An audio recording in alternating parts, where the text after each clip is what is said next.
guys, it's Julie, designer at the Quilted Cow, and today's tutorial is on the cutting corners coasters. But first I would like to thank my sponsors, Husqvarna Viking sewing machines, Creative Grids rulers, mats, and rotary cutters, and Wilmington Prints.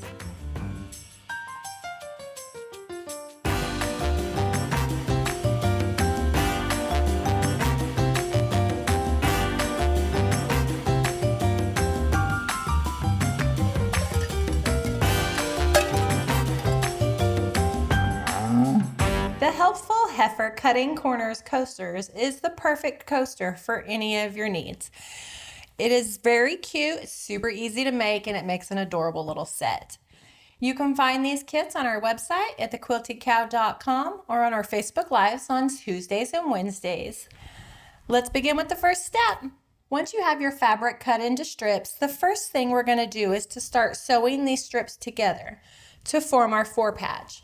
So I'm going to take one accent fabric and one main fabric and put them right sides together, and then we'll step to the machine. Once you have your strips sewn together, we're going to open our fabric back up on our ironing surface and press it towards our accent fabric. And once your strip is pressed open, we're going to take our rotary cutter and our ruler, and we're going to cut it to the 2.5 by 4.5 inch to start forming our coaster. I'm going to use this adorable little Creative Grids ruler. It's the perfect size. And then just continue cutting all the way down your strip. Now once you have your two patches cut out, you're just going to turn one of them around and put them right sides together and pin or clip them in place. Make sure that your seams are nestled right in the center.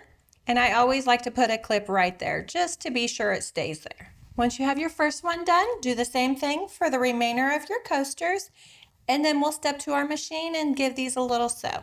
Once you have your four patches put together, what we're going to do is press our fabrics and press our four patch open. So once your four patch is pressed open, the next step is to add the interfacing. So you're going to take your interfacing square and lay your four patch right on top, and then press to fuse. So once you have your interfacing applied, we're going to draw a circle.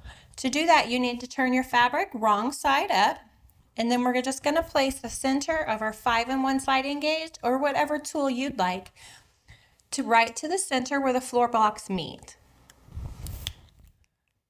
And I'm just going to trace the circle right here on the wrong side of my fabric, and repeat that same step for the remainder of your coasters. Once you have all of your circles drawn, we're going to layer our fabric right sides together with the backing. So you'll put your backing side up and lay your circle right on top. You can put some pins or some clips in to hold it in place.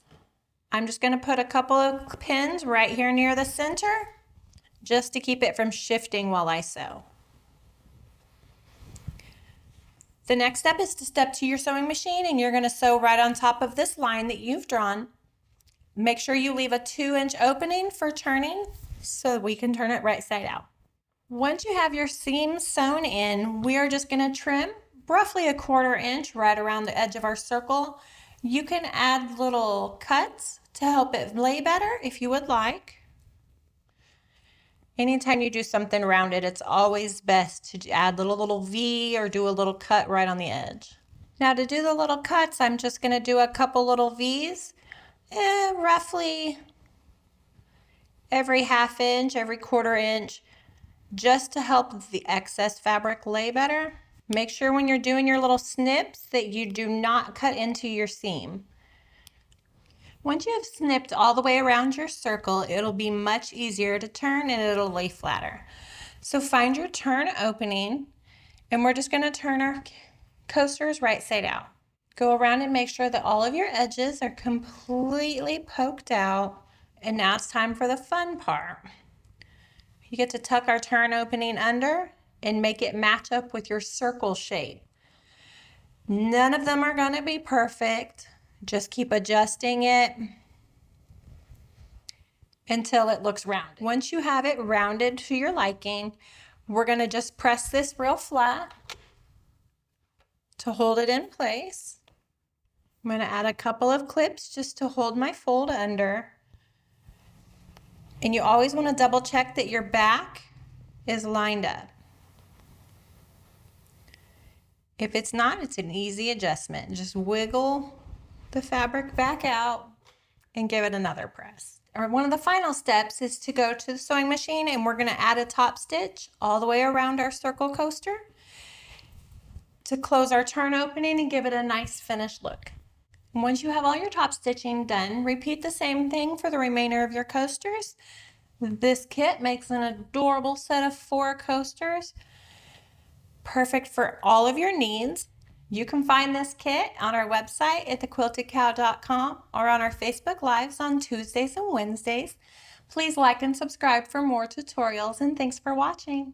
Okay, you wicked cool quilters, good job. You made it to the end. We would like to thank our sponsors, Husqvarna Viking Sewing Machines, Creative Grids, rulers, rotary cutters, and mats, and Wilmington Prints for the beautiful fabrics. Thanks for watching.